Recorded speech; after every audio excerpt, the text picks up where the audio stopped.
Boa noite, tudo bem, pessoal? Como estão vocês? Hoje a gente vai dar continuidade às nossas lives sobre a teoria significativa do delito, tá?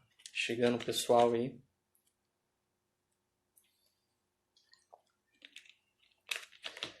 Hoje a gente vai discutir um pouco mais sobre o modelo significativo de delito desenvolvido pelo meu orientador, o professor Paulo César Busato, bem como pelo professor espanhol Tomás Salvador Vives Antón. Então, para quem gosta, Pedrinho, tudo bem, Pedrinho, Camila, JW. Então, para quem gosta de direito penal, seja para a vida cotidiana, seja para a aplicação, né, vida forense ou ainda para desenvolver estudos na área, né? Esses vídeos são complementares, tá? Não tem nada a ver com a matéria lecionada em sala de aula esse semestre. É resultado de uns estudos que eu fiz com o professor Paulo Busato a partir das aulas, né, do mestrado, do doutorado na UFPR. Então, pessoal, o nosso tema hoje, a primeira live a gente tratou sobre a tentativa no direito penal, que não por acaso foi a tese de doutorado do professor Paulo, né? A tese de doutorado do professor Paulo na Espanha foi sobre a teoria significativa do delito e especificamente sobre a tentativa na teoria significativa do delito, por isso que eu escolhi essa temática para trabalhar com vocês na primeira live, Vanessa. Então, na segunda a gente trabalhou sobre o dolo e a culpa, a gente viu as várias diferenças e os ganhos práticos, porque se tem uma coisa que a teoria significativa preza é pela aplicação prática, é por trazer a vida forense para dentro da teoria, não é? Esse distanciamento que costuma ocorrer entre na prática a teoria é outra, né? Muita gente costuma falar isso quando estuda algumas teorias jurídicas. E se tem uma coisa se tem um local onde não acontece isso, é exatamente em sede, no lugar de fala da teoria significativa do delito, beleza? E para demonstrar isso, eu vou trazer hoje uma abordagem sobre as causas de exclusão da responsabilidade penal no direito penal, beleza? Veja, tradicionalmente o direito penal, a dogmática penal, ela reproduz um raciocínio dito escalonado, né? Então a gente, quando vai estudar, tem a primeira aula de teoria do delito, a gente aprende o quê? Que o crime, a análise, né? O conceito analítico de delito, fato típico, ilícito, culpável, né? A teoria significativa muda isso completamente, ela não vai trabalhar com uma pretensão de verdade, mas com uma pretensão de justiça, né? E aí vai escalonar de uma forma diferente a estrutura do delito. Então, ao invés de falar de fato típico, a gente vai falar de pretensão conceitual. Tudo bem, meu caro Henrique? Então a gente vai falar aqui de pretensão, vamos falar de pretensões de validade da norma penal, tá? Então, veja só, a gente começa falando com uma pretensão de relevância, né? O fato tem que estar previsto tem que ser um tipo de ação, tem que estar previsto na norma penal, beleza? Isso é a pretensão conceitual de relevância. Depois, Marlon, o fato ele tem que guardar um grau de lesividade ao bem jurídico, isso é a pretensão material de relevância. Beleza, passada a análise típica, que corresponde à pretensão conceitual, previsão legal e material, grau de ofensa ao bem jurídico, a gente fez a análise de ontem sobre a pretensão subjetiva de ilicitude. A gente viu que dolo e culpa nada mais são do que instâncias de mensuração, não é, do grau de compromisso com a produção do resultado lesivo ao bem jurídico. Não há uma diferença de qualidade, de essência, e sim de quantidade de maior compromisso ou menor compromisso com a violação do bem jurídico. Tá? No dolo direto eu tenho um compromisso elevado, tá? É um dolo grave. No dolo indireto ou no dolo eventual tem um compromisso menor, né? Menos grave, de violação ao bem jurídico, de compromisso com a violação do bem jurídico. Na imprudência consciente, que na teoria significativa é a imprudência grave, eu tenho uma maior reprovação. não é? E na imprudência leve, que seria o correspondente à imprudência inconsciente da teoria finalista, eu tenho uma reprovação, uma imprudência leve, beleza? E hoje a gente vai falar também que para as causas de exclusão da ilicitude e da culpabilidade, né, também chamadas de causas de justificação, tá? Causas de justificação, causas de exclusão da antijuridicidade, causas de exclusão da ilicitude, tá? Eximentes, enfim, vários nomes para uma coisa só. E aí, de outro lado, causas de exclusão da culpabilidade ou exculpantes, a teoria significativa também vai dizer o seguinte: não tem diferença de qualidade, tem diferença de quantidade, tá? O que interessa aqui é que as causas de exclusão da antijuridicidade, por exemplo, legítima defesa, ela vai operar... Opa, tudo bem? Vai operar, Mili, uma exclusão da responsabilidade penal em todas as esferas do direito. Então imagina que alguém aponta a arma para ti, e você revida e joga uma pedrada na pessoa. Você joga uma pedrada, Brúmia. E aí, você matou a pessoa. Imagine que essa pessoa deixou ali filhos. Bom, deixou filhos para criar. E aí? Quem que vai sustentar a família? Será que os filhos do decujus, o espólio do decujus, lá, os filhos da pessoa que você matou em legítima defesa, vão poder te processar na esfera civil pedindo uma pensão vitalícia, uma pensão mensal para as crianças? Não. Por quê? Porque na legítima defesa você tem uma exclusão de uma exclusão da ilicitude penal, portanto horizontal, no plano horizontal, e uma exclusão da ilicitude também vertical, ou seja, tanto nos âmbitos administrativos quanto civil, né? Então você tem uma exclusão da responsabilidade completa, integral, quando você fala de causas de exclusão da ilicitude ou da antijuridicidade. Então, se você mata alguém em legítima defesa, você não vai ter que, além de você não responder pelo crime de homicídio, você também não vai ter que indenizar a família da vítima, tá? Muita gente esquece que existe uma ação chamada ação civil ex delito, que é aquela ação que se volta, tá, contra o autor do fato delituoso, buscando uma reparação civil. Isso não vai se aplicar quando se tratar aqui de uma causa de exclusão da ilicitude ou antijuridicidade, ou, para usar a nomenclatura da teoria significativa, a gente chama aqui de permissões fortes.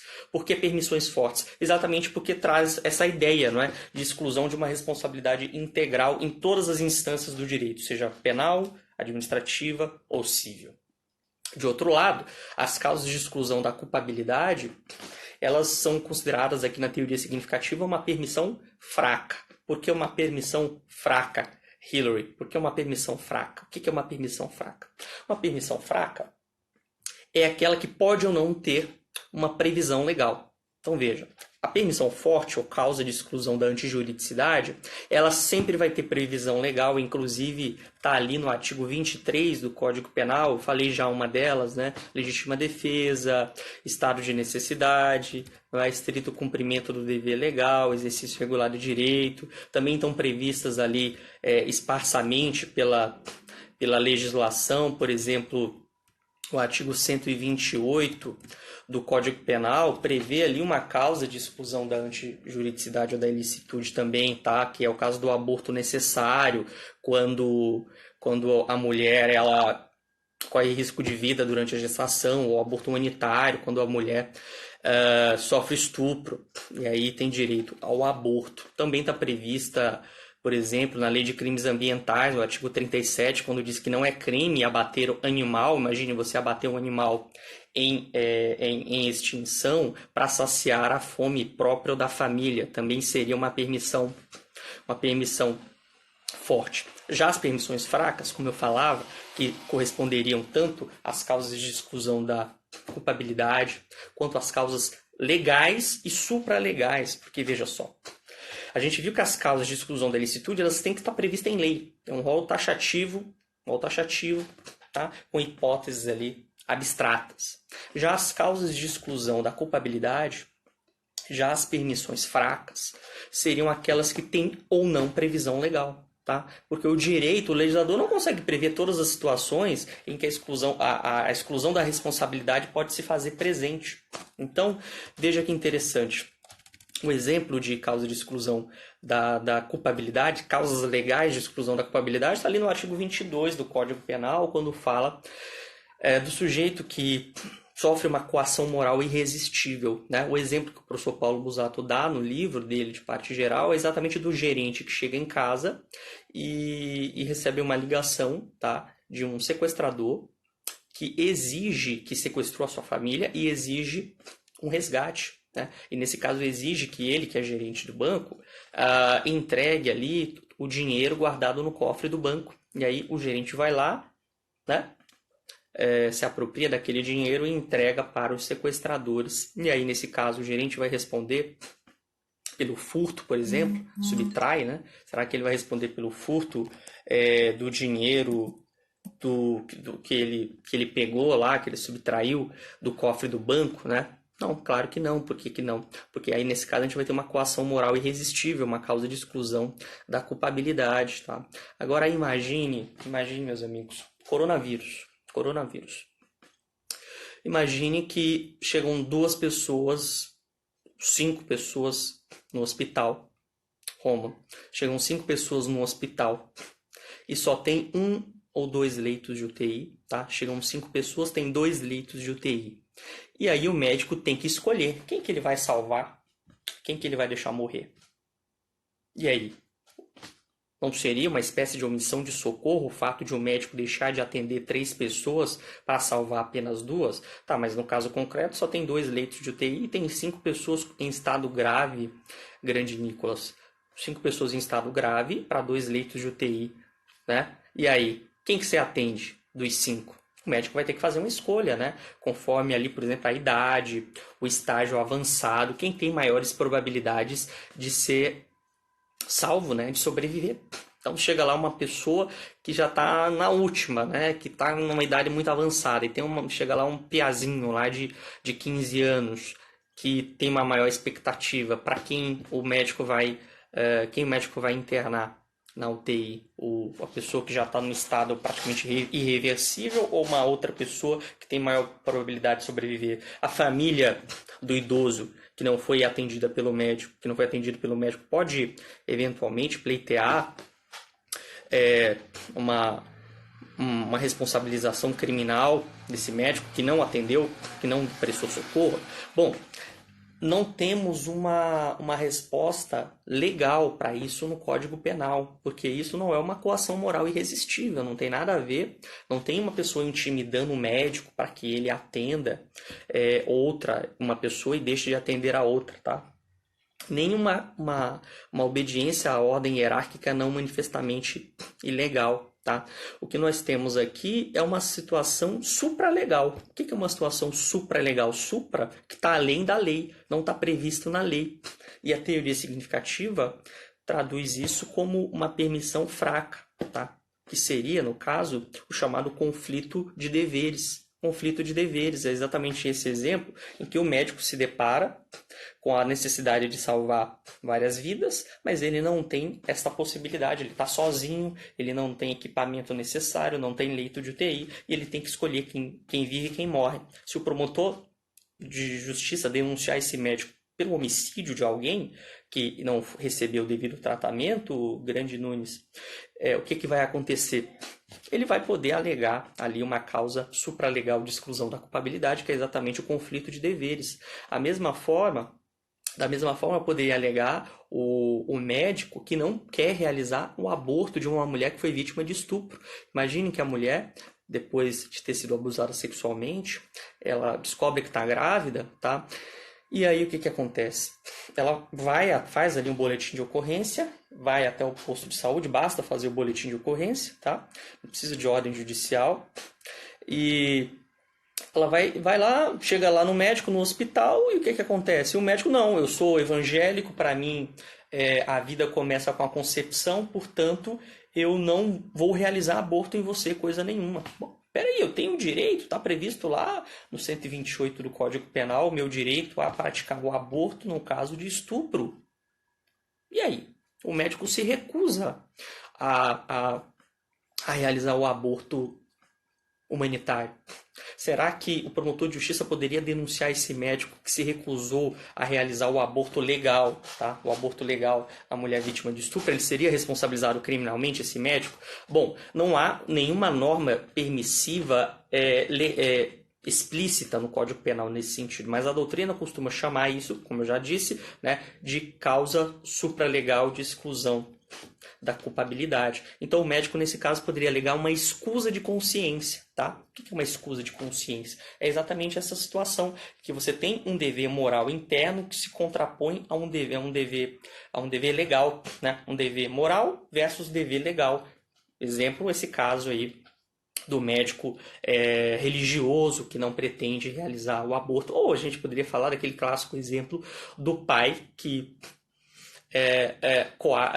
não autoriza a transfusão sanguínea, né, em razão da sua crença, porque é parte de uma determinada denominação religiosa, por exemplo, Testemunha de Jeová. Então, o sujeito comunga da crença das Testemunhas de Jeová e, portanto, impede, não leva o seu filho, na verdade, imagina que ele nem leva o filho para o hospital ou leva ao hospital e não autoriza de modo algum a realização de transfusão de sangue. Será que esse médico poderia ser responsabilizado pela morte do seu filho? Bom, a princípio, a tipicidade, a antijuridicidade para a teoria clássica, não é? Mas não haveria aqui culpabilidade, uma vez que essa causa de exclusão supralegal, que é a escusa de consciência, excluiria a responsabilidade desse pai Testemunha de Jeová. A gente poderia ainda citar, imagine a questão de Gandhi lá, não é? A questão da desobediência civil. Imagine uma lei que é aprovada, uma lei racista, como existia nos Estados Unidos até a década ali de 60, não é? Em que há escolas para negros, escolas para brancos. Há uma lei que diz que quando um branco chega num transporte público, num ônibus, o negro tem que se levantar. E aí imagine que o negro então não se levanta e diz, não vou obedecer essa norma, porque para mim ela viola, tá, a isonomia que é prevista na Constituição, beleza? Então nesse caso aqui a gente teria também uma exclusão supralegal da culpabilidade por desobediência civil, beleza?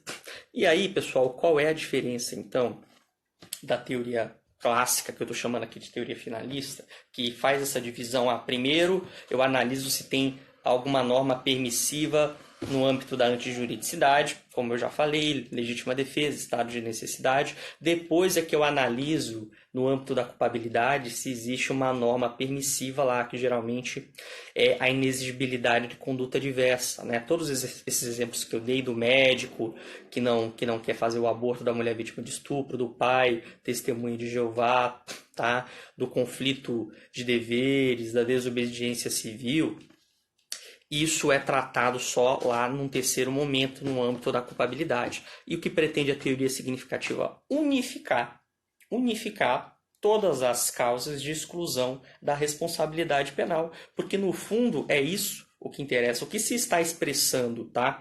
Tanto numa causa de exclusão da antijuridicidade quanto numa causa de exclusão da culpabilidade, é que aquele sujeito, com a sua conduta, não violou, tá?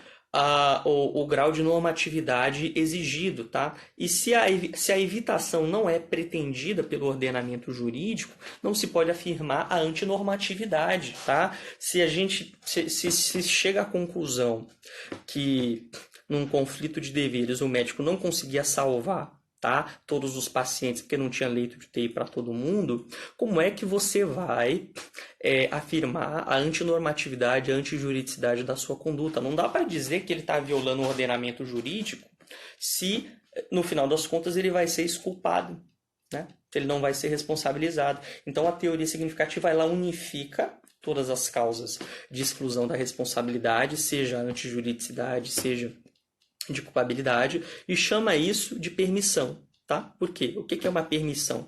Tá? É uma norma que vai exatamente excluir a antinormatividade, uma norma que vai excluir a antijuridicidade, não é? A antinormatividade daquela ação, tá? Então, de um lado você tem a permissão forte, que exclui a responsabilidade integral, tá? Tanto horizontal quanto verticalmente, tanto no âmbito penal quanto no âmbito civil e administrativo. E de outro lado, você tem a permissão fraca, que exclui a responsabilidade apenas no âmbito criminal.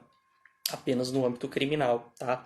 Então, por exemplo, no caso do médico que eventualmente não consegue salvar todas as vítimas porque não tem leito de UTI suficiente, o médico não responde criminalmente, mas o hospital, imagine que seja um hospital público, pode vir a ser condenado, o Estado pode vir a ser processado no âmbito administrativo, enfim, no âmbito civil, tá? A fim de reparar, a fim de compensar ali aquela omissão, aquela falha na prestação do serviço, tá? A falha na prestação do serviço. Então veja que a consequência é totalmente diferente da permissão forte para a permissão fraca. E aí a gente tem, para a gente já finalizar, a gente tem outras duas, digamos, importâncias práticas, tá? Uma prática e uma teórica dessa mudança de configuração das causas de exclusão da responsabilidade desse processo de unificação, que é baseado, tá, pessoal, no common law. No common law não existe essa diferenciação entre causas de exclusão da ilicitude, causas de exclusão da culpabilidade, que eles chamam lá de justifications e excuses, não é? Não é essa diferenciação. Lá, um grande teórico norte-americano, o George Fletcher, ele pretende exatamente essa unificação, ele pretende o que ele chama de raciocínio plano, ou flat thinking, não é?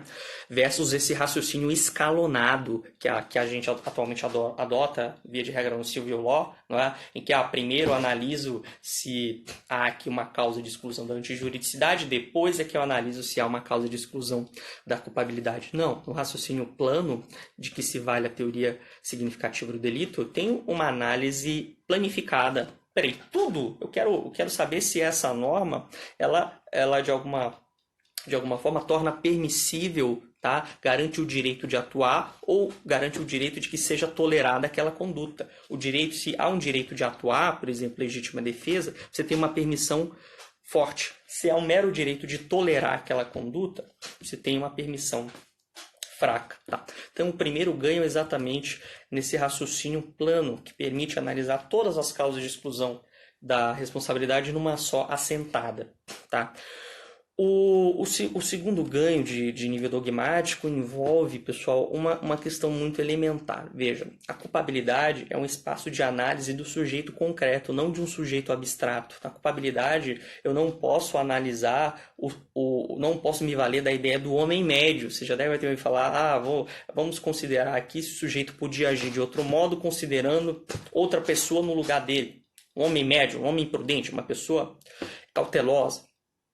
Veja, não é possível fazer essa análise no âmbito da culpabilidade. Por que não é possível? Porque se a culpabilidade é um juízo de reprovação, veja a teoria psicológico-normativa da culpabilidade, antes mesmo do finalismo, né?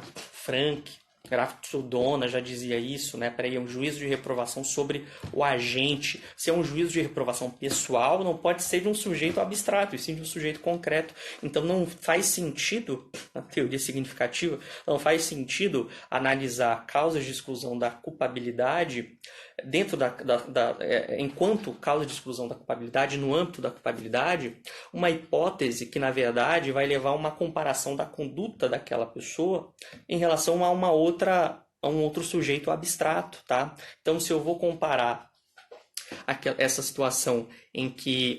será que outro médico, na mesma situação, tinham dois pacientes, tá? Será que outro médico numa mesma situação salvaria aquele paciente que foi salvo e deixaria de socorrer aquele que veio a morrer? Será que seria fático isso? Bom, peraí, eu estou comparando então a conduta desse acusado com um outro médico abstrato.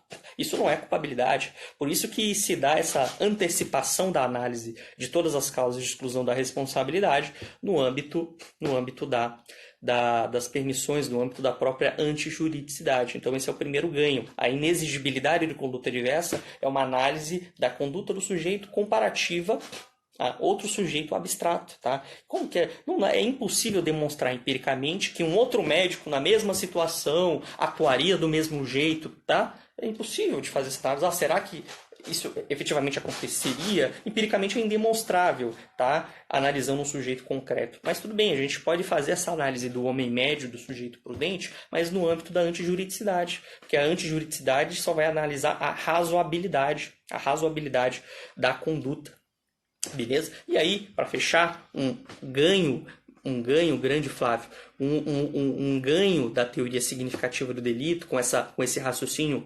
planificado que sugere o George Fletcher, é exatamente o de que, havendo uma antecipação de todas as causas de exclusão da responsabilidade para o âmbito da antijuridicidade, que aqui a gente está chamando de pretensão objetiva de ilicitude, havendo essa antecipação, olha que legal.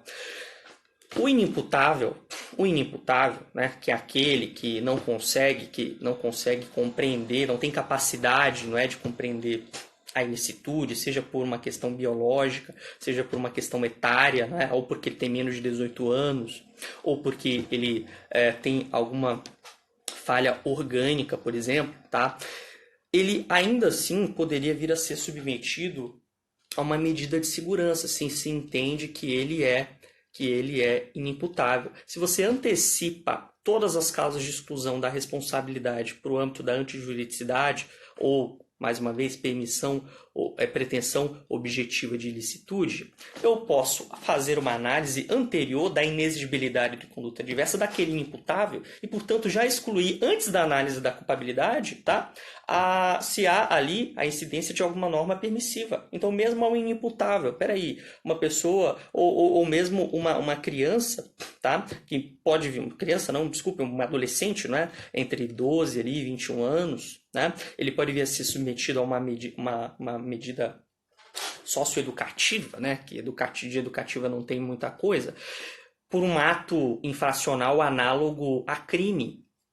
Então, se eu digo que aquele adolescente, naquela circunstância, tá, ele agiu num conflito de deveres, agiu com condições sociais adversas, não é? Que é uma hipótese supralegal que se vale por Sujuarez Severino dos Santos, que a gente pode incluir aqui dentro da teoria significativa do delito como sendo uma permissão fraca, ou seja, uma causa supralegal de exclusão, né, da culpabilidade. Veja, aqui um adolescente que pratica eventualmente o tráfico de drogas, tá? Porque na condição social dele, ele estava passando fome, ele fazia aquilo para sustentar a família dele, seria perfeitamente analisar essa hipótese como uma permissão fraca já no âmbito da antijuridicidade, sem mesmo analisar a culpabilidade. Significaria isso dizer que o fato seria típico, mas não seria sequer antijurídico. Então não precisaria nem avançar na análise da culpabilidade, tá? Não precisaria avançar nessa análise da culpabilidade. Já estaria de pronto excluído a responsabilidade penal do agente, tá? De pronto. Veja que ganho maravilhoso. O inimputável da mesma forma. Imagine uma pessoa, não é, que sofre de um grave problema psíquico, né, que torna incompreensível cognitivamente ali a proibição, não é? Ele é incapaz de compreender cognitivamente aquela proibição ou o que faz. Nesse caso, havendo essa antecipação da análise das normas permissivas, tá? Eu poderia perfeitamente já excluir a responsabilidade penal de um inimputável antes mesmo de analisar a sua inimputabilidade e evitando, em definitivo, que ele seja sujeito, por exemplo, a uma medida socioeducativa ou mesmo a uma medida de segurança. Evitando aquilo que se chama de absolvição imprópria no âmbito do processo penal. Não é? O que é absolvição imprópria? Eu te absolvo, mas te condeno a uma medida de segurança, que não é pena, né? A medida de segurança não é pena.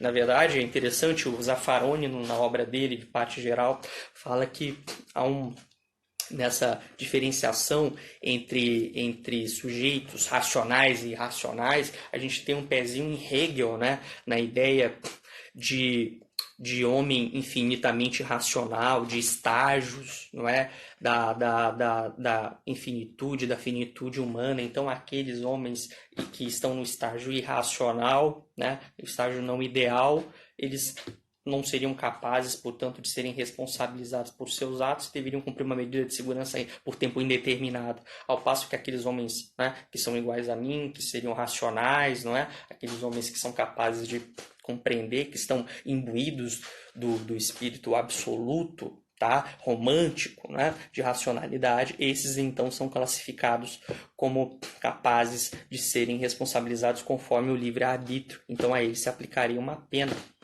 Bem interessante essa análise filosófica que faz o Zaffaroni. Portanto, veja que ganho um magnífico, né? Alguns que não compreendem bem ou que nunca estudaram aprofundadamente a teoria significativa do delito, às vezes dizem, a teoria significativa ela expande o direito penal, tá? E quando na verdade, assim como eu falei, no âmbito da planificação das causas de exclusão da responsabilidade, como havendo uma diferença aqui não de qualidade, não de essência, mas de quantidade, né? Você tem uma permissão forte e uma permissão fraca. Não é uma causa de exclusão da culpabilidade num extrato e uma causa de exclusão da culpabilidade num outro extrato. A diferença aqui na teoria significativa, portanto, reitero, para a gente fechar a nossa live de hoje, a diferença aqui se dá em termos de grau, se dá em termos de quantidade, né? Peraí, qual é a quantidade, qual é o grau de isenção de responsabilidade penal para essa conduta? É uma irresponsabilidade ampla, né? É uma permissão ampla, uma permissão forte, é uma permissão fraca, uma permissão exclusivamente no âmbito penal. Beleza, pessoal? Bom, eu espero que com isso tenha conseguido trazer para vocês essa outra diferença da teoria significativa do delito para as teorias convencionais, especialmente a teoria finalista, né, que continua sendo predominante na maioria dos manuais jurídicos do Brasil. E qualquer dúvida, estou à disposição, tá? E recomendo mais uma vez aí a leitura da obra de Direito Penal, parte geral, do professor Paulo César Busato, tá? Uma boa noite a todos.